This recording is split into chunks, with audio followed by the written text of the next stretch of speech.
सुशिक्षित झालो आणि ते ज्ञान मात्र मी यायला सरस्वती मातेला वंदन करतोय.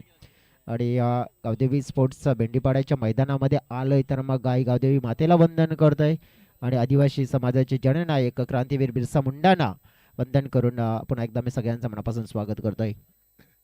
मॅच महत्वपूर्ण असेल मित्रांनो, कारण की ही मॅच आपण जर बघितली एका बाजूने आपण पाहणार आहोत गावदेवी स्पोर्ट्स महाजनपाडा आणि त्यांच्या विपक्षी टीम पाहिली आपण तर मग आहे चॅम्पियन स्पोर्ट्स डोंगरीपाडा. जर आम्हाला स्कोरर जोरा स्कोरर नाही आहेत आमच्याकडे सध्या तरी. आपण पाहू शकतो की कार्तिक शेलार आणि अनिश वाताशी जोडी आपण पाहतोय. कार्तिक स्ट्राईक एंडकडे, त्यानंतर अनिश नॉन स्ट्राईक एंडकडे. रोहित गोठवले आपण पाहिला तर बॉलिंग ट्रॅकवर आपल्याला पाहायला मिळतोय. दोन्ही टीम्सला मनापासून शुभेच्छा देऊया. दोन्ही टीम्सला म्हणूया व्हेरी ऑल द बेस्ट. पहिला चेंडू फेस करत असताना मिस्टर कार्तिक शेलार पाहतोय आपण, परंतु रोहित गोटावले याला आपण पाहिला तर एक दर्जेदार खेळाडू, टॉप ऑलराऊंडर खेळाडू. पहिला चेंडू आपण पाहिला तर वेगवान गतीने हाताळला जातोय. चांगल्या सटीक लाईन आणि लेंथ मध्ये नियंत्रणामध्ये गोलंदाजी करण्याची क्षमता ठेवणारा खेळाडू म्हणजे मिस्टर रोहित गोटावले, ज्याने आतापर्यंत आपण पाहू शकतोय या वसई तालुका आदिवासी क्रिकेट असोसिएशन मध्ये आपल्या नावाची छाप मात्र उमटवली असा खेळाडू. आपटून टाकलेला चेंडू होता. यावेळेला थोडासा आपण बघितलं की हनुमान बाउन्स घेत असताना पाहायला मिळतोय. यावेळेस मात्र आपण बघितलं की पंचांनी मात्र थोडस डाऊट दर्शवलंय मनामध्ये आणि तेच करण्यासाठी मात्र DRS चा वापर केला जातोय.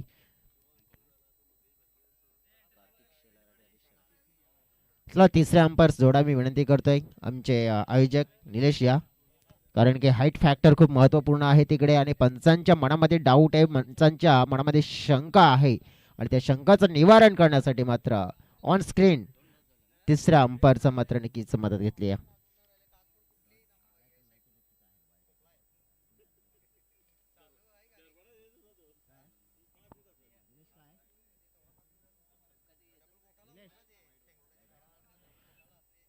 आपण पाहिलं तर वाईट चेंडू असेल, भरपूर मात्र नक्कीच हाईट होते आणि तेच प्रमुख कारण आपण पाहिलं की तिसऱ्या अंपायरने देखील पोचवला गेलाय डिसिजन इट्स अ वाईट.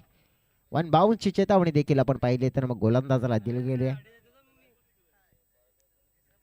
रोहितचा बॉल या वेळेला आपण पाहिला तर सटीक ठिकाणावर हाताळला जातोय. रोहित आपण पाहू शकतोय ज्याने आपल्या टेनिस क्रिकेटमध्ये भरपूर इम्प्रूव्ह केलाय. का इम्प्रूव्ह केलाय, कसा केलाय, कारण की मेहनत असते त्याच्या मागे, कारण की सहजच कोणी आपण पाहिलं तर मग निखरत नाहीये, तर त्याच्यासाठी भरपूर कसरत करावी लागते. आणि याच दरम्यान आपण पाहू शकतो की आणखीन एक तिखट बाउन्सरचा मात्र मारा केला जातोय. भरपूर पाहिलं पण तर स्ट्रगल करावं लागतंय बॅटरला आतापर्यंत.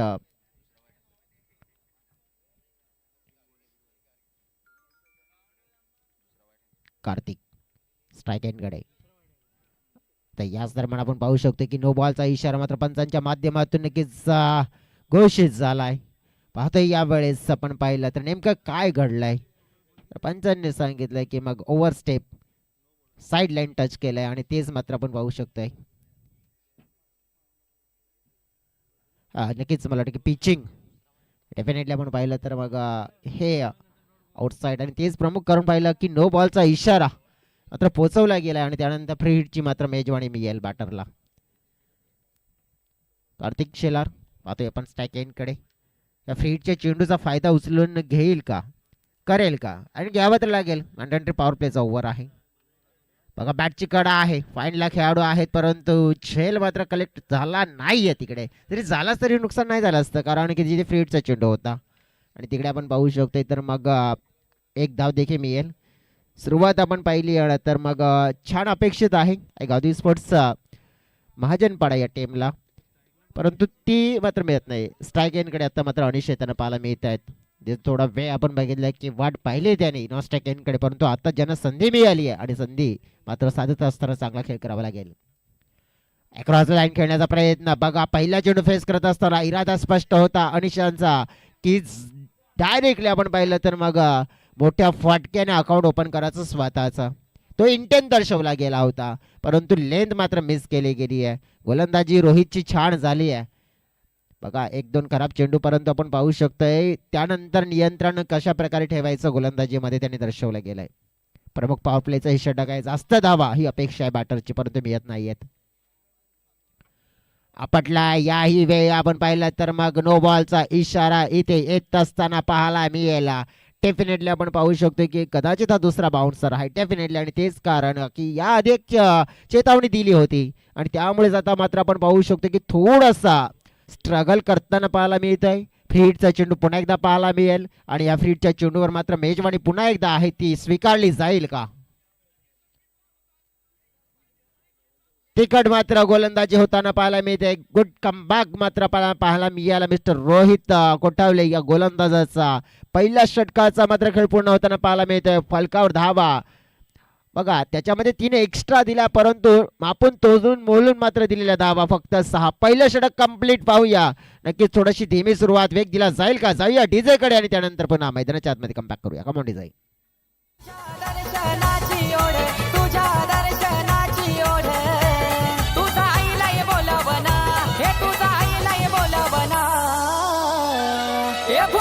हरली माझी साई येतो मी शिर्डीला. भुक्तान हरली माझी साई येतो मी शिर्डीला. भुक्तान हरली माझी साई येतो मी शिर्डीला. भुक्तान हरली माझी साई. Thank you DJ. नंबर 2 चा स्पाइल पाहतोय आपण धीरज जाधवच्या हातामध्ये सोपवला गेलाय. आज 23 जानेवारी हिंदू हृदय सम्राट बाळासाहेब ठाकरे यांची जयंती. कारण की शिवसेना पक्षाचे संस्थापक वंदनीय हिंदू हृदय सम्राट बाळासाहेब ठाकरे यांना पुन्हा एकदा स्पर्धेच्या माध्यमातून मानाचा मुजरा. फटका हवेत मात्र होता तिकडे, फिल्डर आले होते, रोहित मात्र फ्रेम मध्ये आणि धीरज याने पहिल्या चेंडूवर मात्र सफलता मिळवण्याचा कारनामा केला आहे आणि पहिला धक्का एकावधी स्पोर्ट्स महाजनपाडा या टीमला दिलाय.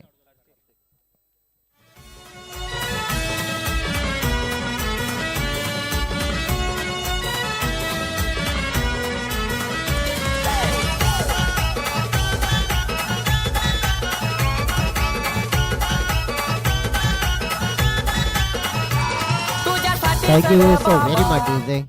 बघा ज्याप्रमाणे धावा अपेक्षित आहेत ना परंतु त्या मिळत नाहीये. दीपक मैदानाच्या आतमध्ये आले. दीपक शेलार आणि खास करून धीरज जाधव याला पाहिलं आपण तर एक यंगस्टर खेळाडू आहे, एक प्रभावी गोलंदाजी आणि त्याच्या माध्यमातून आपण पाहू शकतोय हे लंबे रस का घोडा आहे. डेफिनेटली ही क्षमता त्याच्याकडे आहे, काय घडू शकतोय. ओहो क्या बात आहे, सुंदर चेंडू बॅटची कडा. पुन्हा एकदा आपण पाहिलं तर सलगची दुसरी विकेट डाऊन करण्यामध्ये यश मिळालंय. मात्र आपण पाहिलं तर धीरजला दुसरी सफलता दुसऱ्या चेंडूवर विकेट डाऊन.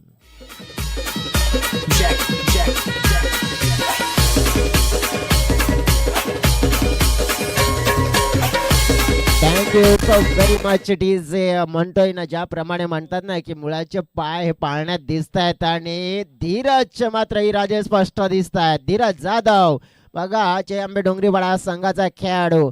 आज 23 जानेवारीचा दिवस आहे आणि नक्कीच मी तर म्हणेन की येणारा काळ या खेळाडूच्या माध्यमातून डोंगरीपाडा संघ डेफिनेटली गाजवेल. कारण की असे कारनामे करताना मी भरपूर खेळाडूंना पाहिले, त्याच्यामध्ये मनीष तारविलला पाहिलंय आणि आज पुन्हा एकदा म्हणतोय की नक्कीच धीरज डेफिनेटली हा उगवता सितारा आहे या विभागातील. कुठला मात्र आपण पाहिला तर ओहो बघा मेहनत केली होती गोलंदाजाची परंतु त्याच्यावर पाणी फेडलं गेलं होतं थोडंसं फिल्डरने, परंतु बॅकअप मात्र चांगल्या प्रकारे दिलं गेले तिकडे आणि मग धावा जोडण्यामध्ये यश मिळाले. उपेश यांना देखील आपण पाहिलं मैदानाच्या आतमध्ये 2 धावा त्यांनी मात्र कंप्लीट केल्या गेल्यात. धावसंख्या आपण पाहिली तर पोहोचली आहे 8च्या घरामध्ये. 3 चेंडूचा मात्र खेळ झालाय. जबरदस्त गोलंदाजी आतापर्यंत आपण पाहिले गेले कारण की 2 चेंडूनंतर हॅट्रिक वर होते गोलंदाज. आतापर्यंत आपण पाहू शकतो की एक चांगली रणनीती पाहायला मिळते आणि स्पष्ट इरादे स्पष्ट आहेत गोलंदाजाचे. मात्र आपण पाहिलं तर काय जबरदस्त कॉन्फिडन्स लेवल बघा, कारण की त्याला माहित आहे की आपल्या संघासाठी खेळतोय आणि नीडर बेडर नक्कीच आपण पाहिलं की ही खरी ओळख असते एक चांगल्या खेळाडूची की बिंदास्त. आणि अनेक असे खेळाडू मी पाहिलेत देखील की जे या वयामध्ये घाबरतायत गोलंदाजी करण्यासाठी. ओ हो, आता काय घडलंय बघा. गोलंदाजी तर नेमकीच छान होतीये, परंतु थोडस विकेट किपर अक्षय जाधव आहेत तिकडे थोडेसे स्ट्रगल करताना पाहायला मिळाले. परंतु चर्चा करावी ना तर नक्कीच गोलंदाज धीरजची आतापर्यंतची गोलंदाजी आपण बघितली ना तर म्हणतात नाही सकाळची चाय चाय मध्ये खारी, आणि धीरजची गोलंदाजी सध्या तरी आहे लय भारी. ऑन साईडला चेंडूला वळवला जात आहे. पाहतोय आपण शॉर्ट विकेट क्षेत्रामध्ये आपण पहिला स्वतः पोहोचण्याचा प्रयत्न पाहायला मिळत आहेत. आणि आपण पाहू शकतो या वेळेला की मग फिल्डर दुरून आले तोपर्यंत 2 धावा घेतल्या. गोलंदाजीची मात्र कौतुक करावं लागेल. आणि ज्याप्रमाणे आतापर्यंत आपण पाहिलं तर धीरज जाधवने मात्र आपण पाहिलं की इम्प्रूव्ह केलं स्वतःला नक्कीच, आणि दाखवून दिलं की माझ्या संघासाठी माझ्यावर ठेवलेला माझ्या संघाने माझ्या कर्णधाराने मात्र जो विश्वास आहे तो मी तोडणार नाहीये, तो सार्थक करेन ठरेन आणि नक्की चांगली गोलंदाजी करेन, आणि ते केलंय. या षटकामध्ये आपण पाहिला तर 2 विकेट आणि 4 धावा मात्र त्यांनी खर्च केल्या. ती मात्र आपण पाहिलं तर स्पेल धावसंख्या फलकावर आहे 10.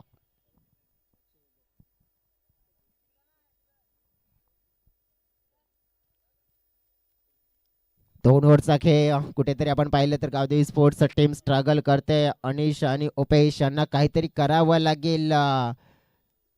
तसं म्हणतात ना मारो या तो फिर मारो, डू और डाय, कारण की 2 ओव्हरमध्ये कमी धावा आल्यात. अक्षय जाधव आता बॉलिंग ट्रॅकवर. पार्थ या संघामध्ये APL मध्ये आपल्याला खेळताना पाहायला मिळतील. बघा अक्षय जाधव ही क्लास आहे. अक्षय जाधवचा देखील लेग ब्रेक गोलंदाजी करण्याची क्षमता ठेवतोय. म्हणजेच काय तर गोलंदाजीमध्ये व्हेरिएशन मिस्ट्री गोलंदाजी करण्यासाठी हा माहीर आहे. त्याला रीड करणं तितकं सोपं जाणार नाहीये. जर अक्षयला रीड करायचं असेल तर मग चांगली लेंथ पिक करावी लागेल. बघा पुन्हा एकदा आपण पाहिलं तर हा गतीने टाकलेला चेंडू होता. म्हणजेच काय तर अक्षयकडे आपण पाहू शकतो ना गतीमध्ये ते कट करू शकतात, स्लोअर वन मध्ये कट करू शकतात, आणि त्यात नंतर ऑफ ब्रेक देखील टाकू शकतात, क्विकर वन टाकू शकतात, बाउन्सर टाकू शकतात. सगळ्या प्रकारची गोलंदाजी करण्याची कला अक्षय जाधवकडे आहे. फ्लाईट दिली होती या वेळेला, फलंदाजाला मजबूर केलं पुढे येण्यासाठी. एक चांगली गोलंदाजी आपण पाहतोय अक्षयची. चांगली फिल्डिंग धीरज तिकडे पाहायला मिळतात. पुन्हा एकदा फेम मध्ये 2 धावा मात्र मिळाल्यात.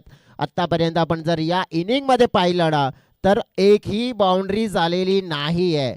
बघा बाउंड्रीज मध्ये जर आपण बघितलं तर मग चौकार षटकार हा आलेला नाहीये. तो कसा येईल कुठून येईल मात्र त्याच्यासाठी प्रयत्न करावा लागेल, आणि त्याच्यासाठी मात्र आपण पाहू शकतो मग चांगली बॅटिंग करण्याची कला दर्शवावी लागेल. पुढील चेंडू स्लोअर वन या वेळेला बॅटच्या रडार मध्ये, परंतु डिस्टन्स नाही मिळाला. रोहित ओहो या वेळेला आपण पाहिला डाऊन झाली, कॅच डाऊन झाली आहे, हातामध्ये आली होती, बोटावर पडली, त्यामुळे थोडस आपण बघितलं तर मात्र अडचण निर्माण झाली रोहितला, आणि तेच पाहायला मिळते चेल ड्रॉप. धावसंख्या आपण पाहिली तर फलकावर पाहायला मिळत आहेत 14. 4 चेंडूचा खेळ. इंजुरी मात्र जास्त होताना पाहायला मिळते. तिकडे बोटावर चेंडू नक्कीच पडल्यानंतर काय वेदना होत आहेत ना प्रत्येक खेळाडूला माहिती आहे, कारण की ही वेदना मात्र जो सहन करून मात्र नक्कीच पुढे जातो ना त्याला माहिती असतं की ती वेदना त्यावेळेची काय असते. कारण की आतापर्यंत आपण रोहितलाच नाहीये, तुम्हा आम्हा सर्वांना नक्कीच अशा प्रकारच्या वेदना जेव्हा क्रिकेटपटू असतो ना त्याला नक्कीच येतात, परंतु अशा वेदनाने काही फरक पडत नाहीये. नक्कीच आपण पाहू शकतो कारण की क्रिकेटची आवड आहे, क्रिकेटची ओढ आहे. म्हणतात ना की समुद्राचं पाणी कधी आटणार नाहीये आणि क्रिकेटचा नाद कधी सुटणार नाहीये, हेच पाहायला मिळत आहे. सध्या तरी आपण पाहिलं तर मग अक्षय जाधव बॉलिंग ट्रॅकवर आपल्याला पाहायला मिळतात. चेंडू ज्याने फेकून झाले 4 मध्ये 4 धावा खर्च केल्यात. चौकार षटकार आलेला नाहीये. पुढचा चेंडू पाहतोय आपण. मन बनवला गेला होता across the line, fine leg पट्ट्यामध्ये खेळायचा आहे, परंतु बाट आणि चेंडू मध्ये आपण पाहिलं तर संपर्क नाही आहे. तिकडे निर्धाव चेंडू येताना पाहायला मिळतोय. जय अंबे डोंगरीपाडा संघाची आपण बघितली तर गोलंदाजी छान झाली आहे. पूर्णपणे आपण पाहिलं तर मग आई गावदेवी स्पोर्ट्स महाजनपाडा टीमला रोखून ठेवणारी गोलंदाजी पाहायला मिळाली. लेग कटार स्लोअर वन पाहतोय. सुंदर चेंडू, डॉट चेंडू. ओव्हर मात्र फिनिश होताना पाहायला मिळतोय. 3 ओव्हरचा खेळ कंप्लीट. फलकावर धावा पाहिल्या आपण तर आहेत 14 धावा. या 14 धावा आपण पाहिल्या ना तर मग कुठेतरी स्ट्रगलीचं क्रिकेट खेळलं गेलं. खास करून आपण बघितलं की अनिश या खेळाडूच्या माध्यमातून, कारण की तो ओपनिंगला आलेला खेळाडू आहे आणि त्याच्या बॅटमधून ज्या अपेक्षित धावा आहेत ना त्या आल्या नाही आहेत. त्यामुळेच आता कुठेतरी आता प्रश्न असा झालाय की मग येणाऱ्या 6 चेंडूमध्ये 14चा जो पल्ला आहे तो म्हणजे 20चा देखील ओलांडला जाईल की नाही, आता मात्र अशी शंका देखील वर्तवली जाईल.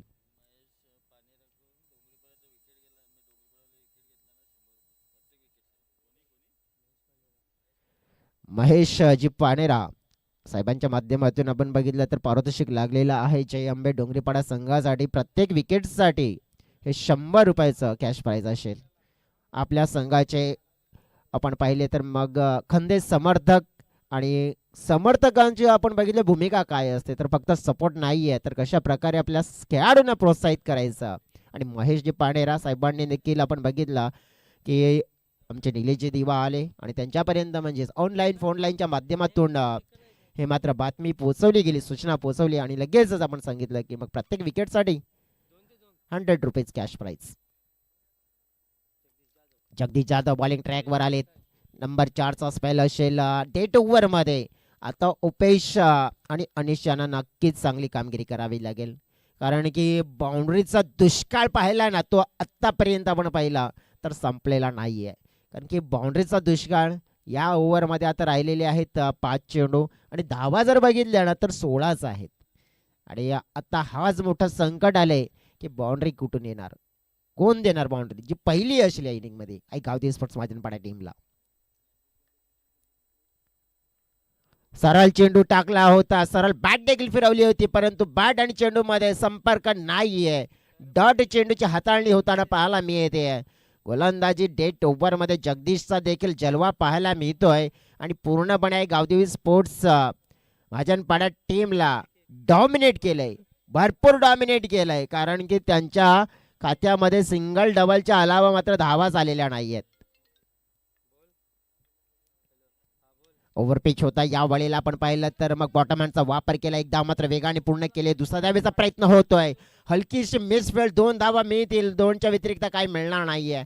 परंतु ज्या अनुषंगाने आपण पाहू शकतोय की आज कर्णधारांच्या प्रतिक्रिया देखील जाणून घेतल्या महाजनपाडा संघाच्या. त्याने सांगितलं की आमचे खेळाडू आज पूर्ण नाही आहेत. ज्याप्रमाणे आपण पाहिलं तर मग एक्झाम्स स्टुडंट आहेत, क्रिकेटच्या पेक्षा पण बघितलं तर मग एक्झामला महत्त्व आहे, कारण की नक्कीच तुम्ही क्रिकेट अनेक वेळा खेळू शकताय परंतु एक्झाम ला जर तुम्ही चुकला तर मग तिथे भरपूर नुकसान होऊ शकतंय. आणि त्यामुळेच आपण पाहू शकतोय की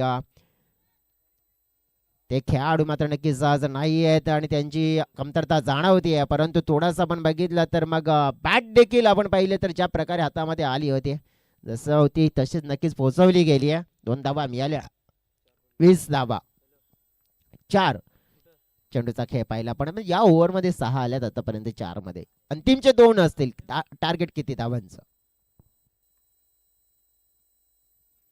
लेगवर अपील केली जातीये. लाऊड मात्र आपण पाहिलं तर अपील मात्र आपण बघितली की तितकी उचलून धरली जात नाहीये. डॉट चेंडू येत असताना पाहायला मिळतोय. बघा फलंदाजांनी कोणत्याही प्रकारचा इंटेंट देखील दर्शवला नाहीये त्या चेंडूवर धाव घेण्यासाठी, कारण की धाव बनला असती. तर आपण पाहिलं तर अंतिमचा चेंडू, धाव संख्या स्थिर 20. या वेळेला खोल टप्प्यामध्ये प्रफुल्ल तिकडे पाहायला मिळतात, चांगली फोल्डिंग त्यांची देखील पाहायला मिळते. धाव 1 मिळेल, एका धावेने धाव संख्या पोहोचली गेली आहे. आपण पाहिले तर 21च्या आकड्यावर जिंकण्यासाठी आपण पाहिलं तर मग टार्गेट सेट झालंय 22 धाव्यांचं. सगळ्यात कमी टोटल आपण पाहिलं तर मग 22 जो आपल्याला पाहायला मिळत आहे. कालच्या दिवसामध्ये आपण पाहिलं 53-54 धावा म्हणजे जे हायस्ट टोटल आपल्याला बघायला मिळालं होतं. परंतु या मॅचमध्ये आपण पाहिलं तर हे टोटल आणि आजच्या या स्पर्धेमध्ये आपण बघितलं तर या मॅचमध्ये लोस टोटल आपण पाहू शकतो ते म्हणजेच 21-22 आपण बघितलं तर हे टोटल पाहायला मिळत आहे. मैदानाच्या आतमध्ये हा क्रुशल मुकाबला आपल्याला जरूर पाहायला मिळत आहे. आजच्या दिवसातल्या शेड्यूलकडे देखील आपण नजर टाकूया, कारण की आजच्या दिवसातल्या शेड्यूल्स आहे त्याच्यामध्ये आपण पाहणार आहोत जी नेक्स्ट वाली म्हणजेच सेकंड राऊंड होईल डेफिनेटली, परंतु फर्स्ट राऊंड मध्ये आपण पाहणार आहोत रुद्राक्ष स्पोर्ट्स चिंचोटी त्यांच्या विरोधात गायत्री माता स्पोर्ट्स ससूपाडा, त्यानंतर वाघोबा स्पोर्ट्स ब्राह्मणगाव आणि गावदेवी स्पोर्ट्स शिलोतर, त्यानंतर साई श्रद्धा स्पोर्ट्स ससूनगर विरुद्ध गावदेवी स्पोर्ट्स षष्टीकर पाडा आणि आपण पाहणार आहोत गावदेवी स्पोर्ट्स भेंडीपाडा ए आणि साई 11 स्पोर्ट्स डोंगरीपाडा. म्हणजे शेड्यूल जर आपण बघितला तर मग फेवरेट टीममध्ये आपण पाहिलं तर मग भरपूर आहेत. ज्याच्यामध्ये आजच्या दिवसामध्ये टायगर स्पोर्ट्स बेबीपाडा फेवरेट बनू शकते, जंबे डोंगरीपाडा फेवरेट बनू शकतंय.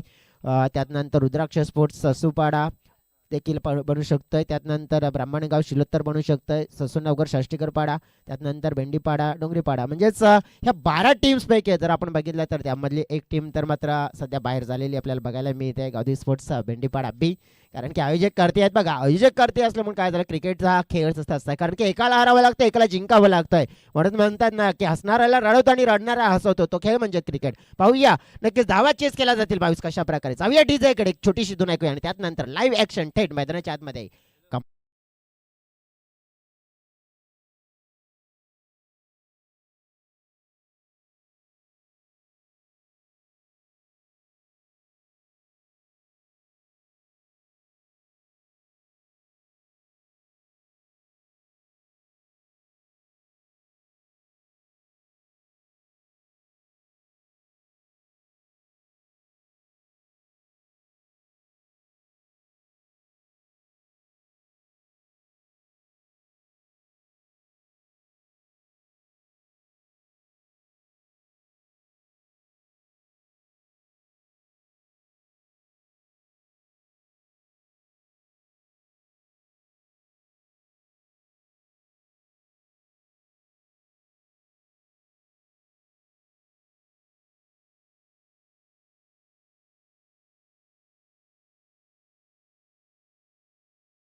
आलेला एक उत्तुंग षटकार, धावसंख्या पोहोचली 13च्या घरामध्ये.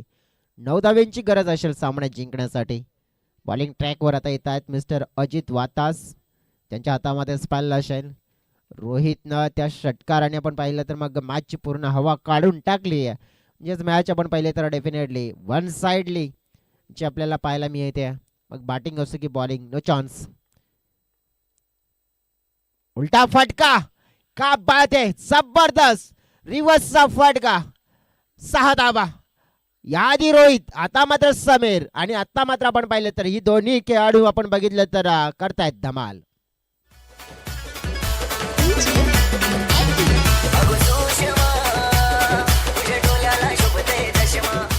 Thank you so very much. 19च्या घरामध्ये धावफलक पोहोचला गेला. आता 3 धाब्यांची गरज असेल मॅच जिंकण्यासाठी. समीरने देखील काही इंटेन दर्शवला गेला. जबरदस्त उलटा फटका आपण पाहू शकतोय, शॉट ऑफ दी डे म्हणून शकतोय त्याला. सफळ झाले होते. पुन्हा एकदा आपण पाहिलं तर मग फाईन लेग पट्ट्यामध्ये हा शॉट एक्झिक्यूट करायचा होता. गतीने हाताळलेला चेंडू होता. अजितकडे आपण पाहिले तर गती छान आहे. गतीमध्ये आपण पाहू शकतोय की बॅटरला बीट करू शकतायत, परंतु त्याच्यामध्ये गोलंदाजाला एक चांगला टप्पा जर निवडला गेला तर डेफिनेटली आपण पाहू शकतोय की एक चांगल्याहून चांगल्या बॅटरला मात्र तो अडचणीमध्ये आणण्याची किमया करू शकतोय. ही गोलंदाजी आहे, खास आहे. टॉस कन्वर्ट केला जातोय मिड विकेट क्षेत्रामध्ये. फिल्डर आहे तिकडे, चकवा देईल चेंडू आणि चेंडू जाईल बाउंड्री लाईनच्या पलीकडे. विजय स्टोक मात्र येताना पाहायला मिळतोय. समीरच्या बॅटमधनं सामना मात्र जिंकला गेलाय. पहिल्या पंतरचे अंबे स्पोर्ट्स डोंगरीपाडा टीम सहज सामना जिंकलाय. अभिनंदन असेल आणि टफलक म्हणेन या स्पर्धेमध्ये आपण सहभाग घेतला. एक अवधी स्पोर्ट्स महाजनपाडा टीम आपले आभार व्यक्त करतोय आणि क्विक मी येण्याची रिक्वेस्ट करतोय. कॅप्टन असतील टायगर स्पोर्ट्स बेबीपाडा टीमचे आपण या टॉस देखील आपण करणार आहोत सेकंड राऊंडचा.